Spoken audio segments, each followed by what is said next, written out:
Olá, Campo Largo, grande abraço, diretamente dos estúdios da Unreal, produtora. Estamos com a série de entrevistas com os candidatos a prefeito de Campo Largo, sempre frisando que os 5 candidatos foram convidados, mas, lamentavelmente, por questão de agenda, o candidato Jean Aiser não pôde participar com a gente. É uma parceria entre esse apresentador, entrevistador, locutor e também o Metropolitano. Um jornal com credibilidade, com uma história muito grande na capital da louça e conosco também repercutindo essas entrevistas, o CV Notícias. Nós queremos agradecer aqui também aos nossos parceiros comerciais, os nossos apoiadores, o restaurante Ladori, na rua Dom Pedro II, 1030, com estacionamento próprio gratuito para os clientes. O chefe Pedro está lá preparando aquelas delícias todos os dias, com uma grande variedade, inclusive de massas e molhos de fabricação artesanal, preparados na hora. É bem central, é bem localizado e o atendimento também é maravilhoso. Maxi Farma 15, meias de compressão e a linha ortopédica completa para você. Medicamentos, perfumaria e linha infantil também. Maxi Farma 15, na 152358. Altec Ferramentas e Motores. Conserto de ferramentas manuais em geral, como furadeiras, parafusadeiras, serras mármore e circular. Também compressores de ar, máquinas de solda, pequenas e grandes, lavadoras de alta pressão, máquinas de cortar grama e a manutenção elétrica em geral. Também conosco, Riva Beer Bebidas, entregando excelência desde 1992. Cervejas, também tem os chopps artesanais, tem a bebida pasteurizada para você, porque o que é bom não precisa durar pouco. Você pode fazer aí a sua encomenda no 3292-1301 e confira toda a variedade, tudo que você tem à disposição em rivabeer.com.br. SEDAC, Centro de Diagnóstico Avançado de Campo Largo, você já conhece. O que você precisa saber é que lá você tem especialistas em odontologia. Precisa de um dentista? Marque uma avaliação no WhatsApp 99701-1762. E Despachante Bétio, há mais de 3 décadas, sinônimo de despachante na capital da louça. E a nossa entrevista dessa quarta-feira, que vai ao ar a partir de agora, é com o candidato Cristiano Pupi. Confere aí.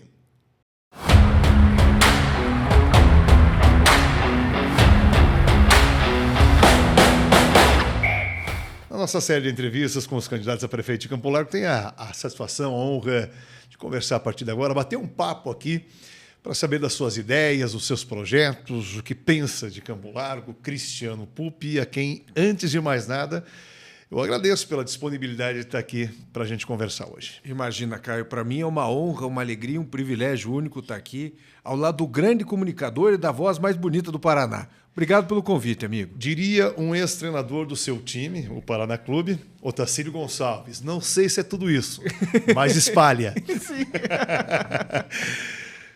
Por que ser candidato a prefeito de Campo Largo? Por conta de uma missão de vida, Caio. Sou, me apresentando aqui brevemente, sou Cristiano, 35 anos de amor a essa terra e à nossa gente. Filho do ex-prefeito Marcelo Pupi e neto do ex-prefeito Newton Pupi, ambos em saudosa memória. Aprendi desde cedo de casa quanto a política é um ato de missão. Missão e vocação que a gente não poderia jamais se omitir e se acovardar. A vida foi passando. Eu acabei perdendo meu pai há 4 anos, meu avô há 14, mas vi deles uma vida de missão por nossa terra e por nossa gente. E ao perder eles e ao ganhar a minha filha, a Marcela, também a minha esposa, a Gabriela, eu comecei a ver que a gente poderia e deveria ser mais participativo no dia a dia da nossa cidade.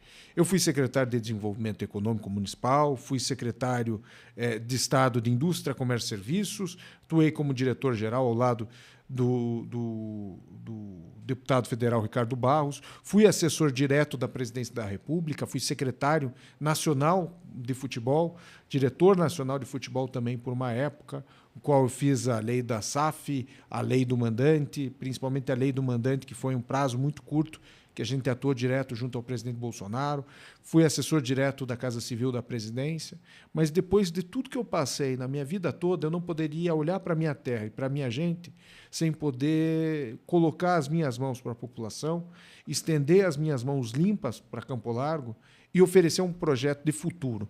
Não é um projeto de poder, é um projeto de cidade. E sendo um projeto de cidade, é um projeto futuro que a gente vem, a partir de 2025, a desenvolver uma Campo Largo num novo tempo. Nosso slogan é que Campo Largo tem pressa, precisa pegar essas oportunidades que estão passando na nossa frente e a gente não está pegando em Campo Largo, sendo um eixo de desenvolvimento da metropolitana.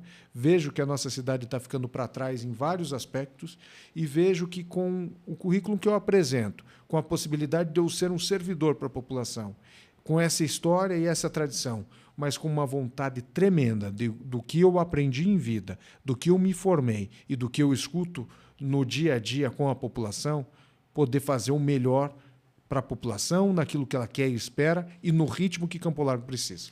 Bom, começar aqui pelo viés político, né? Você mesmo acabou de citar, você fez parte da atual gestão, né? Para a qual o seu pai foi eleito e, lamentavelmente, para todos nós, mais ainda para vocês da família, acabou falecendo aí, vitimado pela Covid que ele tanto combateu. E eu lembro bem, conversei com ele remotamente em entrevistas, ele como prefeito, depois como candidato também. Então, eu sou testemunha da preocupação grande que ele tinha de cuidar dos campolarguenses para que não fossem acometidos e a fatalidade acabou acontecendo. Mas, enfim, ao natural, você acabou fazendo parte, então, dessa administração, provavelmente a convite do prefeito, enfim, hoje candidato à reeleição. E por que esse rompimento, se é que podemos chamar assim, não seria natural você ter continuado na gestão? Primeiro, o movimento da minha vinda para cá não foi natural. Foi a fatalidade, como você bem mencionou. Aconteceu uma fatalidade na minha vida que me fez modificar completamente os meus planos, os meus anseios, os meus valores. Fez eu entender de uma forma muito impactante o valor que a nossa terra tem na nossa vida, que era o valor que meu pai dava à nossa terra. Para ele, pouco fazia importância sobre a situação econômica do Estado, sobre a situação nacional. O que importava para o meu pai, o que sempre importou para o meu avô, sempre foi a nossa cidade. E eu estava num plano muito importante a nível nacional. Eu, com 31, 32 anos, fui lá com 30, mas eu ocupava um cargo de grande poder e grande influência dentro do governo federal à época, né?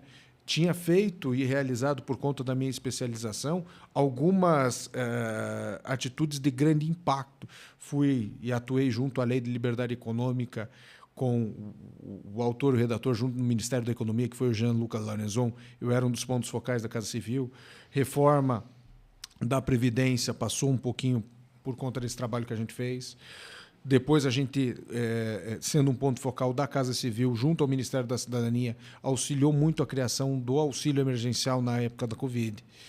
Depois disso, eu tive um convite do ministro Onix para ir para a área do esporte, para ser um dos homens fortes do esporte do governo Bolsonaro. E tão logo eu fui para a Secretaria Nacional de Futebol, a gente implementou a MP do Mandante, que é algo único, que mudou completamente a visão do futebol, o que era o futebol do Brasil dentro da pandemia, o que é hoje o futebol do Brasil a nível internacional, com grandes contratações, um valor praticamente 3 a 4 vezes maior de investimento que ronda o futebol por conta dessas medidas. Depois, a construção do texto base do substitutivo e do texto base do substitutivo do senador Portinho, da legislação da SAF. Então, também tinha vários convites e comecei a dar palestras, aulas no Brasil todo, tratando um pouquinho de gestão de futebol, dando aula para diversos executivos de futebol. Sempre adorei futebol, era a minha paixão única e absoluta. Mas quando há o impacto do falecimento do meu pai em janeiro de 21, eu repenso a minha vida como um todo. Eu saio de um cargo de diretor nacional e hora de secretário nacional, um pedido de promoção, e aí tanto o ministro Onix quanto o ministro João Roma quiseram fazer tudo para me segurar lá em Brasília, mas eu acabo voltando para Campo Largo porque achava que um pedaço de mim ficou aqui com o falecimento do meu pai. Eu precisava estar ao lado da minha família num momento muito difícil. Eu precisava estar ao lado dos meus amigos num momento muito difícil. E eu voltei para Campo Largo para estar mais próximo daqueles que eu amo. Deixei de lado toda essa visão profissional e vim estritamente por uma questão passional. Comecei a entender, e você falou muito bem, do que era o cuidado do meu pai da Covid. Eu vou relatar um pouco mais. Era o cuidado dele com a cidade. Era uma missão de vida. Meu pai tinha a possibilidade de ser ministro de Estado e teve convites para ser ministro de Estado a nível nacional. E eu não entendia, Caio, por que naquela época ele havia declinado de algo tão importante. E só depois que eu perdi ele que eu comecei a entender. Porque para ele Campo Largo é tudo. E para mim Campo Largo começou a ser tudo quando eu tive a ausência dele. A partir desse momento, tudo que eu tinha importava por Campo Largo. E eu passo e volto para cá, venho com um salário, com um cargo inferior àquilo que eu tinha, reconstruindo a minha vida como um desafio muito difícil. Não era para eu ir para uma Secretaria de Desenvolvimento Econômico. Venho para a Secretaria de Desenvolvimento Econômico a pedido do prefeito, depois de ter saído há algum tempo, após o falecimento do Germano, que foi um secretário à época do meu pai, também faleceu em decorrência da Covid. Ou seja, imagina eu que era o secretário nacional em Brasília, era assessor direto da prefeitura, da presidência da República, retorno a Campo Largo, em uma cidade que muitas vezes as pessoas com até um preconceito falavam, não, o Cristiano está ali porque é filho do Marcelo. Ou algumas pessoas muito maledicentes falam que estão fazendo um favor para mim estar ali. Não, pelo contrário. Acho que eu fiz um favor a algumas pessoas da atual administração, consegui fazer um plano de retomada econômico muito bem efetuado, só fiquei 10 meses na atual administração, retomamos parcerias muito importantes com alguns deputados federais, obras que estavam paradas, a gente conseguiu rearticular, conseguimos benefícios tanto na Secretaria de Segurança de Justiça e Segurança Pública, a Secretaria da Cidade, Secretaria da Cidadania, diversas emendas que vieram para cá em decorrência de todo o contato que a gente tinha lá em Brasília. E eu, terminando esse ciclo de 10 meses, resolvo fazer uma escolha de vida. Eu, que nunca tinha pensado em ser candidato, saio candidato com um mote, um logo e um escopo. Eu era o candidato de, por e para Campo Largo. Eu era o candidato que buscava unir a cidade de todas as pontas, que era algo que a cidade eu vi estar rachado. E eu precisava fazer esse reagrupamento, eu precisava fazer essa reunião. Fui candidato, fiz 17.273 votos aqui em Campo Largo, 22.997 votos no Estado. Fui o candidato a deputado estadual mais votado quantitativamente da história do município. E quando muita gente não acreditava, muita gente que ainda está do outro lado ali, que não acreditava na nossa vitória, não acreditava na nossa votação, que ficou de queixo caído com a nossa votação, e que após essa votação o tratamento foi diferente. E passou a ser diferente, senti uma restrição muito grande do processo da administração interna, tive um espaço muito grande dentro do governo do Estado, com a Secretaria de Indústria, Comércio e Serviços, tentei implementar políticas públicas aqui no município de Campo Largo, sem tanto êxito quanto em outras cidades, a abertura aqui já estava diferente, porque vinha um processo político-eleitoral vindouro de 2024. E aí, para mim, Caio, para mim era muito tranquilo a conversa. Eu sempre sou da política do convencimento, eu jamais serei da política da imposição. Eu nunca fui convencido a apoiar o atual grupo. Nunca chegaram para mim e tentaram me convencer de que apoiar o atual gestor seria o melhor, mas sim de que eu teria que apoiar o atual gestor. E eu fui andando nos 4 cantos do município e o sentimento que as pessoas que votaram para mim tinham era uma só. Era o sentimento da mudança. Era o sentimento de que Campo Largo precisava andar para frente. Campo Largo ficou com um prefeito que não tinha sido votado, por razões claras, naturais, o candidato a prefeito, que hoje concorre a uma reeleição, era vice do meu pai, então meu pai foi votado, meu pai ganhou o mandato e não teve a oportunidade de ter uma reeleição aqui com uma prefeitura muito equilibrada naquela época. E eu vi diversas falhas administrativas e de gestão que me deixaram absolutamente desgostosos aos quadros atuais, a como a cidade estava indo. E aí, Caio, chega para mim um ponto, já que não quiseram me convencer, já que quiseram me impor, eu não poderia me omitir ou me acovardar no processo. Mais importante do que situação ou oposição é a gente manter posição. E eu estou aqui mantendo a minha posição. Mantendo a posição de tantos e tantos amigos que meu pai teve durante uma vida. De um grupo político muito forte que me cacifa em diversas áreas. De apoios estaduais e nacionais que me dão esse norte do alinhamento político e da certeza de que Campo Largo vai andar para frente. E de uma vontade geracional que Campo Largo nunca elegeu ninguém de 89 para cima. É sempre de 83 para baixo. É uma geração que precisa tomar conta com inovação. É uma geração que precisa tomar conta com velocidade, com novas ideias, com uma nova demanda e um novo amparo para a população. Isso me convenceu a estar forte nesse processo, isso me motiva mais a cada dia, mas principalmente a oportunidade de colocar a cabeça no travesseiro, dormir tranquilo, falando que eu estou fazendo o melhor dentro da posição que a população e todos os meus pares querem e esperam. Eu não me omiti, não me acovardei, estou me fazendo presente num ato de coragem.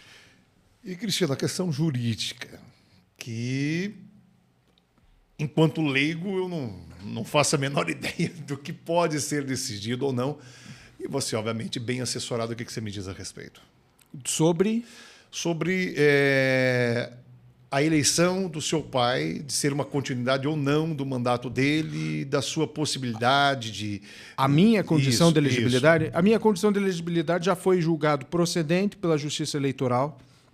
Minha candidatura já foi deferida por uma razão muito clara. Meu pai não chegou a exercer o segundo mandato. Meu pai não teve nenhum ato de posse, meu pai não chegou a ir para a Câmara, não chegou a ir para a Prefeitura, e isso fez uma ação ser muito tranquila quanto à minha condição de elegibilidade. Infelizmente, alguns maledicentes, alguns até que se falam juristas e tal, jogaram uma fake news dentro da cidade, tentando me prejudicar, mas a verdade vem à tona e vem a galope. Falo que a gente é refém da palavra que a gente dá, que não se volta. E eu sempre disse que a minha condição de elegibilidade era muito clara, até porque havia um precedente do Marcelo Roque em Paranaguá. O Mário Roque foi prefeito, Marcelo Roque sucedeu um falecimento do Mário e depois se reelegeu. Ou seja, isso daí já foi fartamente debatido no Judiciário, foi debatido no TSE, foi debatido no TRE e foi considerado pela Justiça que a morte afasta a inelegibilidade e reflexo de parente de primeiro grau. Não é uma renúncia, não é um caso fortuito, é o falecimento, é algo muito danoso, né? E no caso do meu pai sequer teve atos administrativos no segundo mandato. Ele faleceu no dia 7 de janeiro, mas ficou no hospital do dia 25 ou 28 de novembro até o dia 7, o qual não tinha como ter condições de saúde para que fizesse qualquer tipo de ato. E que eu acho é muito sério o pessoal que viveu ali administrativamente ter jogado essa seara. Isso é um medo danado, Caio. Eu para mim, vejo essa história nada mais, nada menos do que um medo danado desse piá de 35 anos que está falando de você e causa todo esse pessoal uma preocupação enorme de que a mudança vai ocorrer em Campo Largo. Você fala da sua idade, eu não consigo não fazer uma relação com a minha vinda para Campo Largo, né? Veio com 35? Não, um pouco menos. Só que faz isso já. Cheguei em Campo Largo em 91, não faz bem isso, né? Mas você era piazinho ainda, então nós vimos basicamente a mesma Campo Largo. E veja só, faz 33 anos que o Caio veio para Campo Largo e ele tem a cara de um jovem de 33 anos. Eu tô com 35, mas tem gente que fala que eu tenho mais de 40. Rodei muito com o pneu murcho, Caio. Mas assim, então nós basicamente conhecemos a mesma Campo Largo, né? Que cresceu bastante nessas 3 décadas aí. É só olhar os sinaleiros que a cidade tem hoje, né? Que na época não tinha, mas enfim. Como você vê essa Campo Largo de hoje, que foi nesse período que nós estamos falando aqui, administrada pelo seu avô, administrada pelo seu pai também, uma cidade muito diferente, obviamente, com novos desafios. Primeira lembrança que eu tenho no fator político, primeira eleição que eu lembro é de 92, é um pouquinho depois que você veio. Era Borboleta e o Coração. De um lado, um tio-avô meu, que foi o Emílio Pianaro Júnior, que é tio da minha mãe, Rossana, irmão da minha avó, Nilzete.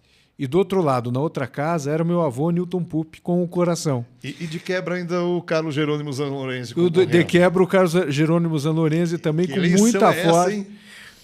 Salvo engano, o meu tio Emílio ganhou por 200 e tantos votos ali, como uma surpresa até da eleição.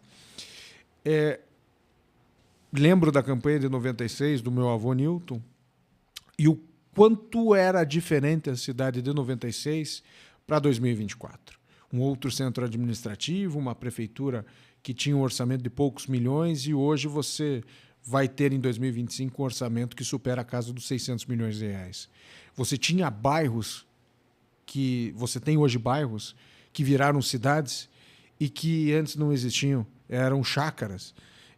Não existiam moradores ali, até próximos ao centro, num raio de 8, 9, 10 quilômetros. E aí vieram os loteamentos, veio e se expandiu o centro, veio o desenvolvimento e um boom industrial à época daquele mandato do meu avô, com a vinda da Chrysler, da Tritec, da Dana, de todo o polo automotor que o estado do Paraná desenvolveu, muito na metropolitana. Depois você teve a vinda de outras plantas e outras fábricas para cá, usando a mesma base de plantas daquela época. E Campo Largo começou a crescer, crescer, crescer. Costumo dizer que cidade que se planeja, ela tem futuro. Cidade que não se planeja e cresce, ela tem destino. Existem exemplos na metropolitana de cidades que cresceram e de outras cidades que se desenvolveram. E aqui a gente está chegando num mote do que é Campo Largo hoje. Se na época, por exemplo, da licitação de transporte público, Campo Largo tinha cerca de 50 mil pessoas, 40 e tantos mil pessoas a 50 mil pessoas, hoje você tem próximo de 140 mil pessoas e possivelmente até o final da década mais de 160 mil pessoas. Bairros inexistentes, horários inexistentes, demandas inexistentes, redes que hoje se diferem completamente, fatores de conexões muito próprios, uma arrecadação muito maior. Então a gente precisa pensar e consolidar o que vai ser Campo Largo de 2050 a partir de 2025. Sabendo o que era Campo Largo de 1950, a nossa história, a nossa base, o que passou para 1995, o que passou para os anos 2000, quem são as pessoas, quais as nossas culturas, quais as nossas matrizes, quais as nossas potencialidades naturais, históricas, culturais, turísticas, e o que a gente vai oferecer para a cidade para esse planejamento adequado para frente. Acho que Campo Largo está crescendo de uma forma estranha, vamos dizer assim, estranha, menos do que a média da metropolitana. Para se ter uma ideia, o PIB de Colombo deve superar o PIB de Campo Largo no próximo ano, que é uma cidade com uma população maior, mas que era com um PIB menor, deve superar a gente em pouco tempo. A Fazenda Rio Grande disparou, Araucária disparou e Campo Largo está ficando para trás. Esse modelo de engessado de Campo Largo, tanto para o desenvolvimento econômico, oportunidades ambientais, oportunidades do turismo e oportunidades industriais, é aquilo que a gente quer deixar para o passado. A gente precisa dar um salto qualitativo muito forte nos próximos anos, crescer, se desenvolver e industrializar. É importante a gente entender o que era o nosso passado, a nossa história, quando você veio para cá, quando eu acabei nascendo e vivendo, toda a nossa história aqui dentro da cidade para a gente poder ver os saltos futuros que a gente vai dar na próxima gestão. Você citou aqui a região metropolitana, já quero chegar aí, mas antes você fala também da questão econômica, necessidade de crescimento, obviamente, né? Até para que você tenha os recursos para atender às demandas que o crescimento populacional trazem.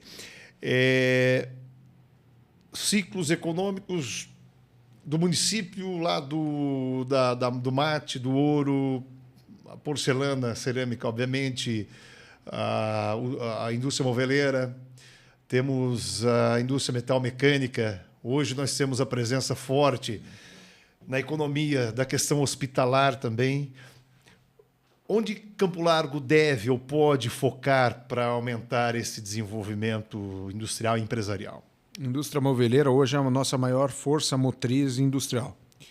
A gente tem uma matriz econômica e social muito relevante, que é a indústria cerâmica, por conta dos empregos gerados ainda. Não tem uma estrutura de automação própria e gera uma série de empregos aqui na cidade que é muito dependente da indústria cerâmica. A gente precisa retomar a indústria metal-mecânica, principalmente com a fábrica que a gente tem, a planta que a gente tem ali na Fiat, de uma forma muito urgente. Na base que era da Stellantis, que saiu, está 2 anos sem ter uma indústria vindo para cá, sendo um ponto estratégico muito relevante no estado do Paraná. E a gente precisa pensar muito, Caio, na qualificação de profissionais de saúde. A gente tem estruturas particulares aqui, únicas no município de Campo Largo. O Hospital do Rossio é uma referência nacional. Salvo engano, é o maior hospital do sul do Brasil e um dos 5 maiores hospitais do Brasil hoje, e precisa que esteja intrinsecamente ligado à qualificação da mão de obra para os hospitais e para o setor de saúde. Então, a gente tem isso de uma forma muito clara. Mas a gente vai criar, Caio, um programa chamado Campo Largo Competitivo. Isso vai se inicializar nos primeiros meses da nossa gestão. O slogan da nossa campanha, que Campo Largo tem pressa, é justamente para isso. A gente não pode perder tempo. A gente tem a reforma tributária, que se inicia seu processo em 2028 e termina a fase de transição até 2032. Então, a gente só tem 2025, 2026, 2027 e 2028 para promover a atração de investimentos oriundos de uma política econômica da própria prefeitura. A gente precisa entrar de cabeça na guerra fiscal para conseguir trazer oportunidades para Campo Largo, de todos os setores, inclusive, que a gente não falou aqui, de softwares, incubadoras e a indústria da inovação, que gera muito emprego e muita arrecadação durante esse período. Então, a gente precisa dar esses incentivos necessários, buscar esses investimentos em todo o globo, levar para essas pessoas a oportunidade que a gente tem aqui, brigar com outros municípios que estão levando esses recursos, como mesmo você disse da metropolitana, com êxito, crescendo e se desenvolvendo muito, para que a gente chegue em 2028 ao começo dos efeitos da reforma fiscal, com um parque industrial consolidado, com oportunidades de emprego, com renda para a população e com uma arrecadação indireta para o município, que também vai crescer muito, tanto das indústrias que vêm de fora, quanto da ampliação das indústrias internas. Isso é algo que a gente vai fazer nos primeiros meses de gestão, com transparência, com celeridade, com inovação e desburocratização. É o mote da nossa gestão. A gente só vai fazer todas as outras áreas se o desenvolvimento de Campo Largo, se o crescimento da arrecadação, se o desenvolvimento social estiver atrelado a uma inovação e ao progresso. Ao mesmo tempo que cada município metropolitano tem as suas peculiaridades e, obviamente, cada um está atrás de atrair esses investimentos, e isso é legítimo, obviamente, nós temos demandas absolutamente em comum. Você esteve recentemente no governo do Estado, deve ter acompanhado muito de perto isso, né? Qual é a sua visão dessa metrópole? E hoje nós temos, inclusive, somados os municípios da região, uma população até maior do que a da própria capital. 6 milhões de pessoas. E desde a época que eu estava aqui na Secretaria de Desenvolvimento Econômico, que eu levei o Campo Largo a fazer parte do Prometrópole, a gente viu uma riqueza de oportunidades tremendas que as próprias cidades não tinham uma conexão direta. Eu estou falando diretamente do desenvolvimento econômico. Depois, como diretor-geral da CEIC, levei o Prometrópole para que a CEIC fizesse parte dos projetos estruturantes da metropolitana. E aí a gente tem muitas oportunidades de Campo Largo com esse público-alvo que é da metropolitana, né? Então, você tem cidades próprias que foram crescendo na metropolitana de Curitiba por diversas circunstâncias. Começando pela metropolitana leste, lá na década de 70, final da década de 70, começo da década de 80, com a industrialização de São José dos Pinhais e depois a emancipação de Pinhais. Depois, a metropolitana de Curitiba cresce, mas cresce até de modo desordenado por Colombo e Tamandaré, na metropolitana norte. Cresce virando verdadeiras cidades dormitório, sim, né? Sim. Não industrializando. Exato, não industrializando, muita gente, muitas áreas irregulares ali e muitos problemas para que a administração pública direta viesse atender. O terceiro eixo de desenvolvimento da metropolitana passa a ser a Metropolitana Sul, Fazenda Rio Grande e Araucária. A Fazenda Rio Grande, atrelada a um desenvolvimento econômico próspero, muita articulação política externa ali, muito crescimento econômico induzido e projetos grandiosos. Araucária, muito por conta da Repar. E aí, uma arrecadação muito maior do que outras cidades do Paraná. Hoje, a Araucária é a segunda maior arrecadação do estado. Falei do leste, falei do norte, falei do sul. Metropolitana Oeste. Falta esse boom, e será aplicado esse boom no oeste da metropolitana. Para onde que vai crescer? Qual o modelo de crescimento? Qual que é a circunstância que a gente vai desenvolver aqui? Eu tenho uma visão. A metropolitana Oeste vai virar o eixo de entretenimento de alto padrão de Curitiba. Para cá vem moradias de alto padrão, para cá vem oportunidades muito grandes de negócios, para cá vem grandes empreendimentos, como, por exemplo, o City Center Outlet, que veio para cá vem oportunidades de grandes condomínios, como, por exemplo, o Alphaville, que também faz parte desse processo, mas para isso precisa ter a qualificação de serviços, para isso precisa ter uma agilidade nos processos de negócios, e para isso vem um ponto que para mim é fundamental: turismo. Eu acho que Campo Largo tem tudo a ser a cidade da metropolitana, do turismo de lazer para essas 6 milhões de pessoas. Essas 6 milhões de pessoas, elas precisam achar um lugar na metropolitana para passar o seu dia, para comer bem, para ter um bom momento com a sua família, um bom momento em contato com a natureza e bons serviços a serem ofertados pela metropolitana. Para mim é o gap, é a oportunidade e é onde a gente vai mergulhar. Perfeito. E até aí a questão, levantar justamente essa questão da gastronomia, né? Que acredito que haja um potencial realmente muito grande. Nós temos um acesso, deve vir aí a terceira faixa, né, da rodovia, com um novo pedágio, provavelmente, porque esse também é um fator complicado hoje para Campo Largo, né? As filas entre Curitiba e Campo Largo só fazem aumentar. De novo, eu volto no nosso slogan, que Campo Largo tem pressa. E a pressa atrelada à infraestrutura, Caio, ela está ligado a alguns pontos e alguns gargalos que a gente tem para você entrar e para você sair do nosso município. E aí o Estado do Paraná fez algumas medidas que são interessantes de modo estratégico e que a Prefeitura precisa, nos próximos anos, estar atenta a esses movimentos que o Estado está fazendo para que a gente gere esse desenvolvimento e para que aqui a gente tenha uma celeridade e alternativas viáveis para que não fiquem as pessoas paradas aqui no nosso município. Vou dar um exemplo. A 423 deve ser duplicada acho que no próximo ano ou em 2026 no máximo. É a rodovia que sai do Mariental, vai por Araucária, é a oportunidade das cargas, principalmente pesadas, façam o desvio para o contorno sul de Curitiba, sem passar necessariamente por Campo Largo. A 277 deve ser triplicada. E uma oportunidade que você tem também é a da 090, que é algo mais incipiente, é algo que está ainda nem no papel está, porque não existe um projeto próprio, projeto da 090, que vai para o interior do estado. A 090 é a Estrada do Cerne, né? Não é Estrada do Cerne, Estrada do Cerne, mas que é uma estrada com começo e com final, não tem o meio. Uhum. Então a gente precisa fazer uma rota que vai um pouquinho para frente do Travensole até o Abapã. Então a gente está falando de cerca de 46, 47 quilômetros de estrada, que passa também a ser uma estrada estratégica do estado, porque ela ligaria Curitiba ao Norte Pioneiro, que cresceu muito. Foi a região que mais cresceu no estado do Paraná nos últimos 10 anos, foi o Norte Pioneiro. Então, ao invés de você fazer o desvio por Ponta Grossa e voltar, você teria a oportunidade de ir pela Estrada do Cerne até chegar no Norte Pioneiro. Mas, voltando aqui, a gente precisa ligar as rotas para essas 3 novas estradas.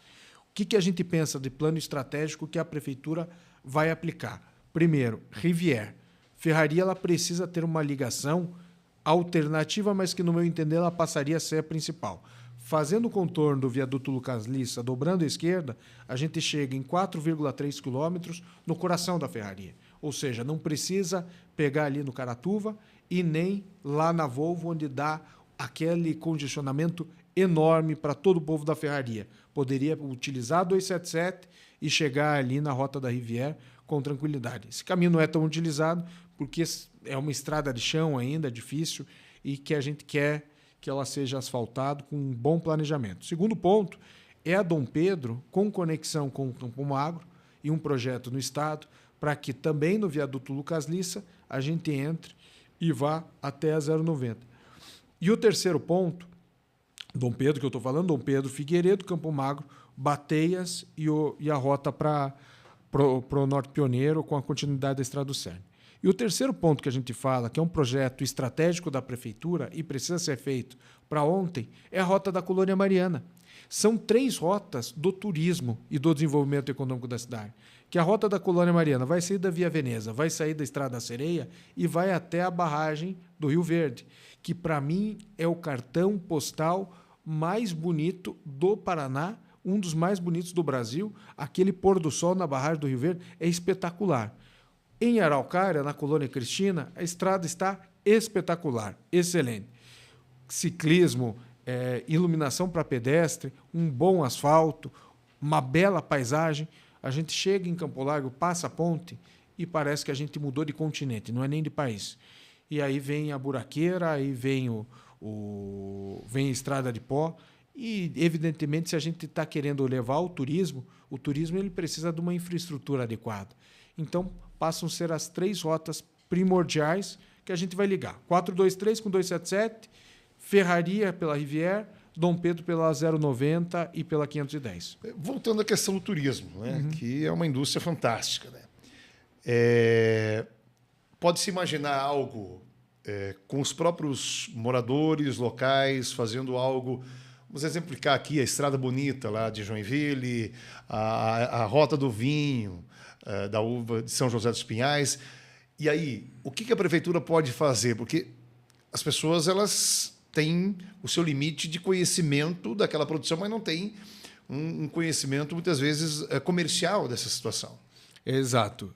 A prefeitura não faz turismo, isso é importante. Poder público, para mim, ele não leva o anseio, o desejo do cidadão. Quem leva e faz o turismo são os particulares, são os empresários, são os empreendedores. O que a prefeitura não pode é colocar pedra no caminho dessas pessoas. A gente tem que tirar essas pedras, levar a infraestrutura adequada e fazer com que sejamos um elo de conciliação de interesses e não de concorrências. Um turismo que fala com os diversos parceiros, com os diversos setores ali, é um turismo que fica cada vez mais forte, que se ajuda. Você vai para um restaurante de para o passeio, para a trilha de outro, para o caminho de outra pessoa na outra semana, para a rota, para o museu, enfim. O turismo de Campo Largo ele precisa atender esses anseios das 6 milhões de pessoas. Você disse muito bem, a gente tem algumas atrações na metropolitana que eu vejo um potencial de Campo Largo ser muito maior, que me perdoem as outras cidades. Mas o caminho, por exemplo, da Ferraria, que a gente vai ter ao lado do Alphaville, para mim é um caminho muito mais bonito e muito mais histórico do que o caminho dos vinhos. A gente fala das colônias Zacarias, colônia Mergulhando São José dos Pinhais. Para mim, se a gente conseguir constituir a Estrada da Campina, terminando a Mariana, fazendo a Rivière, são caminhos muito mais bonitos, com muito mais atrações e muito mais perto também do nosso público-alvo que está na metropolitana. Então, esse desenvolvimento econômico ele precisa estar interligado ao turismo. A gente não, como poder público, não pode ter o desperdício. Você precisa investir em algo que vai ter retorno para a cidade e também para o poder público. E um bom investimento que a gente vai fazer. Perfeito. São questões que, obviamente, vão demandar estudo, vão demandar investimentos de um certo tempo. Mas tem também as questões mais urgentes do dia a dia do cidadão, áreas cruciais em qualquer gestão, tanto é que levam a maior parte dos investimentos, como a saúde e a educação. Qual a sua leitura? Vamos começar pela saúde do município de Araucária. Campo Largo. Araucária não sei como é que está, mas sei que tem o centro mesmo. Alguém deve ter... Mas alguém deve saber aqui de Campo Largo como é que está. Falamos agora há pouco daquela arrecadação maravilhosa. Com 1 bilhão a mais, mas a gente tem que ser efetivo nos gastos em Campo Largo, principalmente na saúde. A gente tem um gasto médio orçamentário na saúde de cerca de 83 milhões ano. É um bom orçamento. A gente está gastando mais do que os índices e os indicadores legais para a saúde. Mas mesmo assim, a saúde de Campo Largo vai mal. Se tivesse num estágio no hospital, diria que a saúde de Campo Largo vai na UTI. E vai na UTI por falta de cuidado, falta de humanidade, falta de carinho com as pessoas.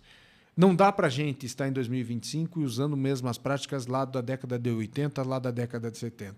Não dá para a gente ver pacientes indo para a fila dos postos de saúde 3, 4, 5 horas da manhã e a gente tratar isso como normal. Ou pior, cultural, dizendo que as pessoas vão lá por conta de para falar da vida alheia.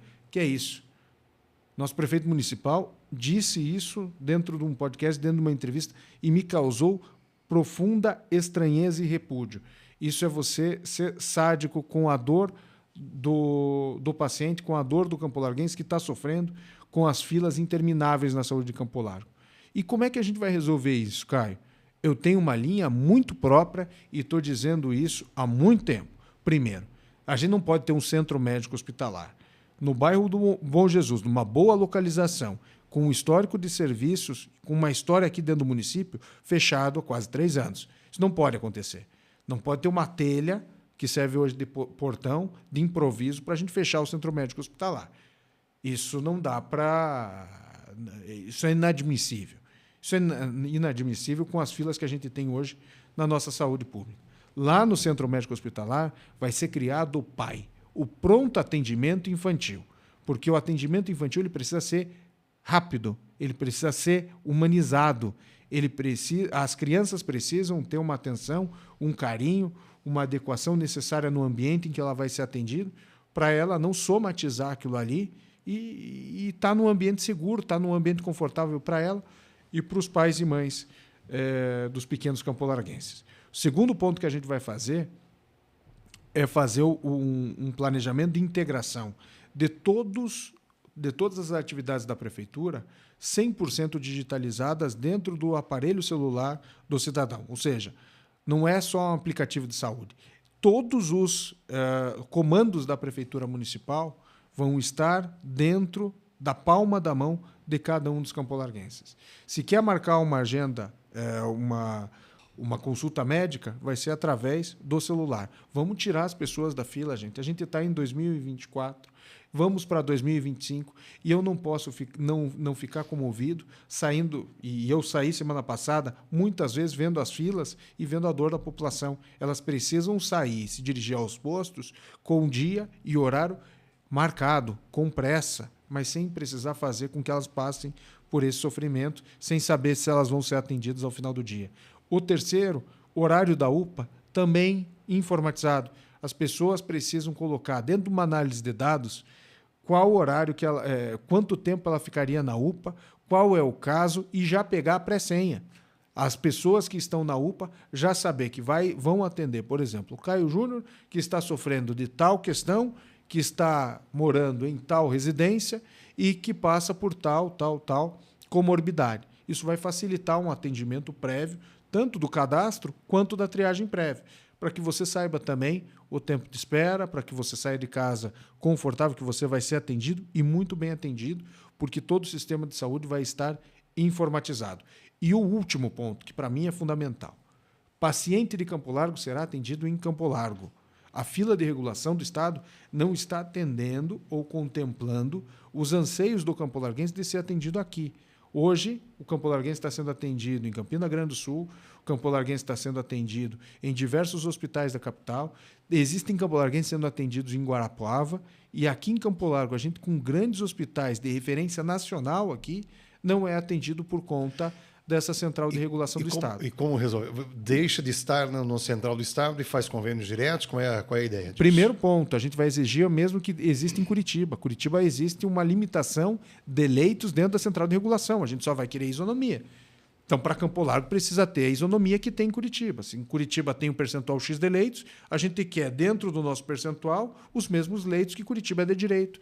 Porque isso economiza, Caio. Se você sair de Campo Largo e vai para Campina Grande do Sul, isso custa para o Estado, isso custa para o município tempo e dinheiro, muito mais do que a consulta, do que o atendimento, do que a internação. É o tempo de deslocamento, é a gasolina, é os profissionais que vão atender essas pessoas, é a possibilidade dela não ter um atendimento tão rápido como ela teria aqui. Isso facilita para o Estado e facilita para o município. Segundo ponto, caso não for possível essa situação em via política administrativa, a gente vai para a Justiça para questionar isso daqui, para exigir o que é nosso, e eu entendo como de direito adquirido do nosso município. E caso não venha a ser atendido, a gente pensa, primeiro ponto, algo que eu vou fazer no primeiro ano de gestão na Fundação Municipal de Campo Largo de Saúde, que é algo que deu muito certo em Paranaguá, é algo que deu certo em Ponta Grossa, é algo que deu certo em Toledo. Isso dá muito certo em cidades médias do tamanho da nossa cidade, porque você pode contratar eventuais serviços, fazer eventuais convênios e atender filas que muitas vezes ultrapassam meses e anos através da fundação que presta serviço para a prefeitura. Seria para algumas áreas específicas em algum momento específico? Sim. Aquilo que tem mais fila naquele momento? Sim, você poderia contratar um funcionário temporário. Tal. Sim. É diferente da terceirização. Seria a fundação contratando serviços médicos e prestando esses serviços direto para a prefeitura para atender a população. É a melhor forma possível, porque a gente está dando serviço na veia, a gente está atendendo as demandas da população, não levando custos ao erário futuro por conta disso, que seria através de concursos e outras questões, dando uma segurança jurídica ao gestor, ao médico e à fundação por conta desses serviços prestados, e vamos fazer um atendimento prioritário, vamos fazer um atendimento célere e vamos fazer um atendimento humanizado. Eu acho que, contemplando todos esses anseios, a gente consegue resolver a saúde de Campo Largo já nos primeiros meses de gestão. Claro, não é algo do dia para a noite, é algo que envolve uma mudança, inclusive cultural. Mas, efetuando todos esses passos, e aqui está montado dentro do nosso plano de governo e da cabeça desse gestor, acho que a saúde de Campo Largo vai ter uma mudança muito grande de rota. Se oxalá a população assim me permitir, Deus quiser, eu possa me eleger esse ano como prefeito dessa cidade, lá em 2028, se Deus quiser, você vai estar me entrevistando, falando do case de saúde de Campo Largo, de como a gente modificou a história da cidade dentro da área de saúde. Olha só, e com relação à estrutura física existente? Estrutura física existente. A gente tem o Centro Médico Hospitalar, que vai ser reformado e, para mim, vai ser um novo pai. A gente tem o UPA, que está recém-reformado, foi reformado, se não me engano, em 2018.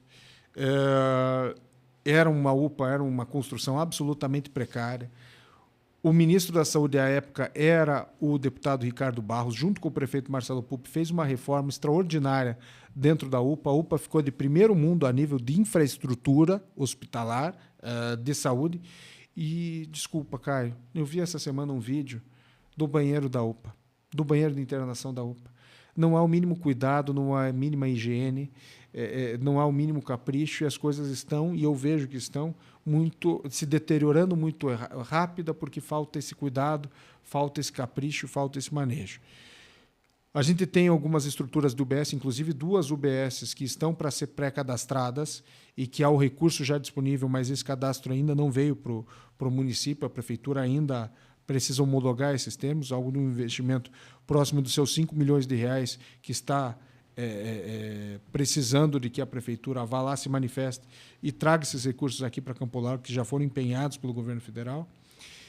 E a gente precisa também, Caio, talvez num segundo momento, numa segunda realocação, a gente tem o pronto atendimento infantil, e eu quero, dentro de um remanejamento do UBS, também fazer, até o final da gestão, pronto atendimento infantil, começa em 2025, mas até 2028 fazer o pronto atendimento do idoso, o PAI 2, que aí a gente vai tratar de geriatria, aí a gente vai tratar de outros tipos de doença, de outros tipos de saúde pública, para também segmentar para os idosos que estão crescendo muito aqui no nosso município, e a gente precisa ter um carinho e uma atenção especial a esse público. Seria uma análise sua agora também, vamos partir para a educação, né? Que é outra área essencial. É clichê até dizer que uma sociedade só se transforma através da educação, porque é realmente uma verdade. A sua análise da educação hoje e o que pretende fazer? Primeiro, eu quero falar para os professores municipais da rede de ensino, que são um quadro espetacular. Os professores da rede municipal dão um orgulho tremendo para todos os campolarguenses e fazem com que a nota do IDEB, nossa, seja muito boa, porque o quadro dos professores também é muito bom. O problema é que os professores não estão sendo valorizados como devem, quando merecem e quanto a eles são de direito. O professor que está há 20, 30 anos dentro da carreira está recebendo o mesmo que o piso nacional dos professores, ou seja, quem ingressa na carreira hoje vai ganhar praticamente o mesmo do que alguém que está há décadas no nosso processo de educação, com evolução, com melhoramento, com qualificação profissional. E isso não pode ser assim. O professor tem que se sentir valorizado, acolhido e com diálogo muito bom com a Secretaria de Educação e direto também com o gabinete do prefeito. O prefeito tem que conhecer os professores pelo nome. E aí eu falo, palavra dada, não precisa ter registro em cartório. Vamos fazer essa adequação como prioridade da nossa gestão para todos os professores. Segundo ponto, a gente precisa fazer o transporte escolar voltar para Campo Largo. Da forma como foi feito depois da pandemia, houve um corte no transporte escolar como nunca antes visto. E eu, como neto do Newton Pupp, que instituiu o transporte escolar no município, algo pioneiro no Paraná, fico assustado com essa falta de humanidade. O corte, se necessário, precisaria ser aos poucos, de uma forma gradual, comunicado aos pais. E o transporte, como foi retirado, ele não está atendendo aos cidadãos, ele propicia a evasão escolar, ele não contempla os anseios de uma cidade grande que nem Campo Largo, que precisa ter uma estrutura melhor e a análise do transporte seguir caso a caso. O último ponto que eu preciso colocar, polos integrados de educação. Vamos fazer uma educação realmente inclusiva, seguindo os passos do governador Tarcísio de São Paulo, que fez e desenvolveu isso muito bem. Centros de referência de inclusão para o ensino regular ser com qualidade, tecnologia, acessibilidade, recursos humanos, recursos financeiros para que tenhamos um aporte, uma segurança para todos os alunos, tanto os que necessitam de um cuidado maior, quanto dos que não necessitam, mas vão ter um centro educacional absolutamente complexo e uma formação humana única, por ter estudado dentro de um centro inclusivo da mais absoluta referência. Como é que funciona isso? São espaços que alunos de várias escolas utilizam? Não sei se eu entendi. Acho que não. Vamos fazer o seguinte. Ao invés de você colocar em todas as escolas um programa próprio para uma inclusão total, a gente centraliza em alguns pontos, alguns polos, prioriza a matrícula de pais para esses polos e faz um investimento muito forte na inclusão desses alunos, com o transporte escolar, com a possibilidade e a acessibilidade plena, completa, com aulas no contraturno, com a assistência de saúde, assistência social, para que os professores não se sintam desamparados a uma situação de vulnerabilidade também, com a ampliação e a multiplicação dos tutores de ensino dentro dessas escolas, câmeras e segurança absolutamente perfeita. Então, esses polos eles vão concentrar esses investimentos dentro de um processo de educação inclusiva de excelência. A gente não pode fazer o que dá, a gente precisa fazer o melhor sempre. E é isso que vai ser desenvolvido nesses polos. Quero fazer o primeiro polo lá em 2026. Então, logo a gente assuma, a gente já vai fazer o planejamento já para a implementação do primeiro polo. E, se Deus quiser, e a política for bem aceita para a população, talvez 4 ou 5 polos de excelência de inclusão até o final da nossa gestão, Caio. Isso é um compromisso que eu tenho com toda a classe da educação de Campo Largo. E, por último, preciso colocar contraturno e ensino integral.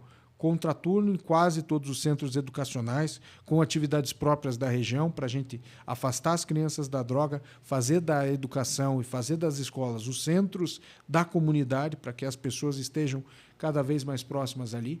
E o segundo ponto é do ensino integral. A gente vai fazer um esforço muito grande para a ampliação, talvez até o dobro do número das vagas dos alunos dentro dessa modalidade que precisa muito no nosso município. Ou seja, então chegaríamos aí a 50% aproximadamente? A visão precisa ser quanto à necessidade da população por conta das vagas. Hoje há uma demanda muito maior pelas vagas que a gente oferece pelo ensino integral. Acredito que a gente consiga dobrar basicamente as vagas que a gente tem. Hoje a gente tem em torno, salvo engano, de 18%, 19%. Talvez a gente consiga chegar a 40% se houver essa demanda para tal. Perfeito. Até pela localização geográfica, traz vantagens para Campo Largo, né?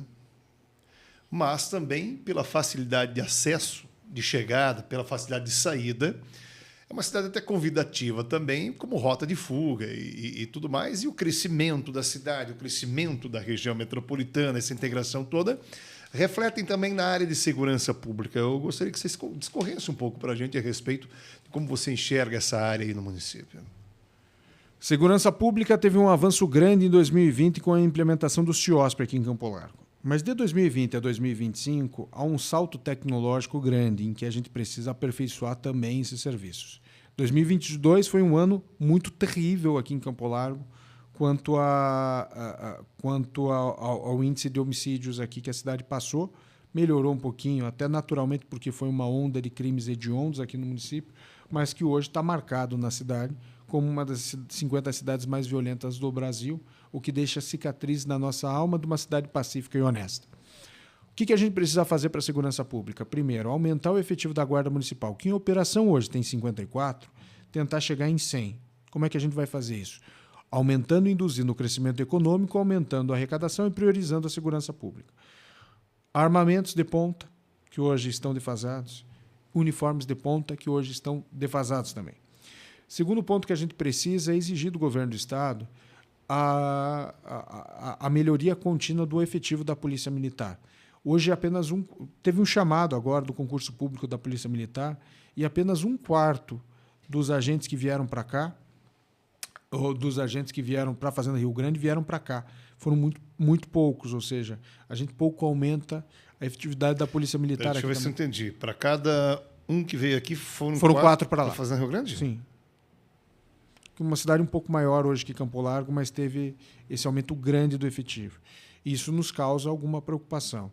A gente precisa batalhar por um sonho que a gente tem do batalhão da companhia aqui próprio em Campo Largo, que exige uma remodelação da Polícia Militar, mas acredito que seja possível. Vou lutar muito para isso nos próximos 4 anos. Aumentando o efetivo, a gente aumenta também a segurança pública. Investir pesado na iluminação pública também é algo que ajuda muito nos índices de criminalidade, principalmente indo para a periferia, indo para os bairros, e investir muito pesado na inteligência. A gente precisa fazer com que o CIOSP, mais do que um centro integrado de operação de segurança pública, tenha uma confidencialidade dos dados. A gente tem os dados pessoais protegidos pela LGPD, que hoje eu tenho as minhas dúvidas se está sendo aplicado em Campo Largo, pelo que eu escuto. E eu vejo até nas redes sociais do candidato à reeleição, não é porque todo mundo abre, o prefeito vai no CIOSP para fazer propaganda político-eleitoral, que para mim é uma vergonha. Você tem os dados de qualquer um ali, os carros, o monitoramento, ou seja, qualquer imparcialidade que a gente tem dentro desse processo. Isso me assusta. Me assusta como cidadão e me assusta como candidato. Porque qualquer um pode entrar dentro do CIOSP. Isso é, de certa forma, um tanto quanto preocupante para mim. Esses dados eles precisam ser mais restritos, confidenciais, seguros, e não ser usados de instrumento para propaganda política eleitoral, inclusive de péssimo gosto. Então, esses pontos: inteligência, aumento do efetivo da guarda, levar a guarda para a Ferraria e levar a guarda para Bateias dentro das novas secretarias que a gente vai implementar lá, aumentar o efetivo da Polícia Militar e dar uma transparência melhor nos dados. Bom, temas não faltam para a gente continuar mas conversando falta tempo aqui, para falar de tudo. obviamente, né? Mas, enfim, só para a gente encerrar algum ponto também, eu acho que muito importante hoje. As cidades cresceram, as ruas, nem tanto o espaço físico delas, muitos carros nas ruas. Transporte coletivo, não só dentro do município, mas até em termos de integração com a região metropolitana. Campo Largo é a única cidade do primeiro anel que não é integrado. E a gente vai fazer essa integração. Vai fazer integração porque a palavra aqui do prefeito é algo que eu tinha dito lá atrás, é algo que eu tinha dito há muito tempo, vendo a dor da população, ouvindo a população, entendendo o processo e apresentando a proposta. Fico feliz que os demais me copiaram, Caio, muito feliz. Mas o que a gente vai fazer? O que é o estudo da MEP? A MEP faz um fundo de quase 200 milhões de reais em que o governo do estado ele paga a diferenciação tarifária para que o primeiro anel seja absolutamente integrado. O quanto vai para cada município depende da extensão do município, se é a área de manancial, qual o PIB de cada município, qual que é o potencial industrial, qual que é o potencial econômico, análise pendulária de quem entra aqui, quem sai em outro lugar. Mas tendo uma passagem a R$ 5,95 e pagando em dinheiro R$ 6, e uma passagem em Curitiba que custa R$6, ou seja, a passagem bateu o mesmo preço. Batendo o mesmo preço, a integração não é uma opção. A integração passa a ser uma necessidade. E quem inventa desculpa para não ter implementado a integração há um tempo não consegue entender a necessidade da população. Então a gente vai implementar essa integração, bairro, centro, terminal, Curitiba. A linha do interior, eu entendo que tem que ser uma linha apartada por conta de uma diferença social e de uma extensão territorial que você tem no interior que modifica completamente a realidade de cada um que utiliza o meio de transporte. Acho que é um outro contrato que a gente precisa fazer, com outras condições e com outras possibilidades para o nosso povo do interior. Talvez até uma passagem subsidiada e bem subsidiada no interior vai levar a um desenvolvimento muito forte para aquela região. Mas uma coisa é tarifa interior, centro, e outra é bairro, centro, Curitiba. Bairro Centro Curitiba será absolutamente integrada e a gente começa a trabalhar nisso no dia 1º de janeiro, já com conversas com o novo prefeito de Curitiba, já em conversas com a URBS, já em conversas com a MEP, porque Campo Largo não pode ficar para trás. Campo Largo tem pressa e o transporte vai ser integrado com urgência. Cristiano Pupi, muito obrigado por ter reservado esse tempo da agenda agitada que os candidatos têm nessa época do ano aí para conversar comigo e, por consequência, com o público que nos acompanha aqui. Eu que agradeço, amigo. Obrigado do fundo do coração. Fico à tua disposição sempre. Sei do teu histórico profissional aqui em Campo Largo, tanto no jornalismo esportivo, e saiba que você é uma referência para mim, amigo. Na rádio, na internet, na TV. Obrigado por você fazer essa parte da cidadania e da história do nosso município. Obrigado mesmo de coração. E fique à vontade para algo mais que você queira acrescentar para o nosso público. Eu quero acrescentar para o público o pedido aqui do voto no 11, do voto na mudança, do voto em alguém que está falando de futuro, romper barreiras geracionais para levar o desenvolvimento para a nossa cidade. Quando eu falo que Campo Largo tem pressa, eu disse muito aqui nessa entrevista, não é apenas um mote de campanha. É o mote da nossa vida. Campo Largo não pode ficar para trás no tempo. Campo Largo não pode ficar para trás em outras cidades da metropolitana. Campo Largo tem pressa de crescer, de se desenvolver, de ter uma saúde melhor, mais digna, de criar o pronto atendimento infantil, de fazer com que as UBS realmente funcionem e que a gente consiga encerrar a fila da saúde com inteligência e análise de dados, para que a gente consiga ter uma educação de referência, qualificando o professor, melhorando o seu salário, mas dando dignidade aos pais, aos alunos, com o transporte escolar, com, novamente, esses polos integrados de educação e de ensino. A gente precisa ter uma segurança pública que seja firme, que seja rígida, que tenha um efetivo adequado, mas que tenha uma inteligência numa análise de dados para fazer inveja com tantas e tantas outras cidades. A gente tem que ter uma prefeitura que seja amiga do cidadão, que não mostre dificuldades, mas demonstre facilidades para que você possa empreender com um ato só, sendo rápido e célere na abertura do seu negócio. A gente precisa ter uma prefeitura que seja e fale com os funcionários públicos de igual para igual, sem precisar se esconder, porque alguém que sabe ouvir e sabe fazer vai fazer diferença no decorrer desse município durante os próximos 4 anos. A gente precisa saber ouvir a população, precisa saber ouvir a comunidade, precisa entender o roteiro do futuro e do progresso. Mas, para isso, eu peço o seu voto do coração, o voto no 11, o voto na esperança e na mudança. Eu estou aqui finalizando essa entrevista. De pé, cabeça erguida, com o coração batendo mais forte do que nunca, propondo o futuro. Meu muito obrigado do fundo do coração, Caio. Tá aí, você acompanhou nessa parceria também com o Jornal O Metropolitano e o CV Notícias, diretamente dos estúdios da Unreal Produtora, a conversa com o candidato Cristiano Pupi, a quem a gente agradece. Como agradece também aos nossos apoiadores, Ladori, o restaurante espetacular de Campo Largo, na Rua Dom Pedro II, 1030, o chefe Pedro garante todos os dias aquela variedade maravilhosa para sua refeição ser a melhor possível. Maxi Farma 15, toda a qualidade do atendimento e dos produtos que são vendidos ali é para a sua saúde, é para o seu bem-estar, desde meias de compressão em linha ortopédica até a linha geral de medicamentos, perfumaria e a linha infantil no calçadão da 15. Altec Ferramentas e Motores, consertando desde ferramentas manuais até lavadoras de alta pressão, máquinas de cortar grama e ainda compressores de ar, manutenção elétrica em geral, é com a Altec. Riva Beer Bebidas, entregando excelência e qualidade desde 1992. O que é bom não precisa durar pouco. Riva Beer Bebidas, 3292-1301. SEDAC, Centro de Diagnóstico Avançado de Campo Largo, que você conhece, tem também especialistas em odontologia. Marque uma avaliação com um dentista no SEDAC, no WhatsApp 99701-1762. Despachante Bétio, há mais de 3 décadas, sinônimo de despachante em Campo Largo. E já fica o encontro marcado para amanhã, quinta-feira, quando iremos exibir aqui a entrevista com o candidato Lino Petri. Eu espero você aqui.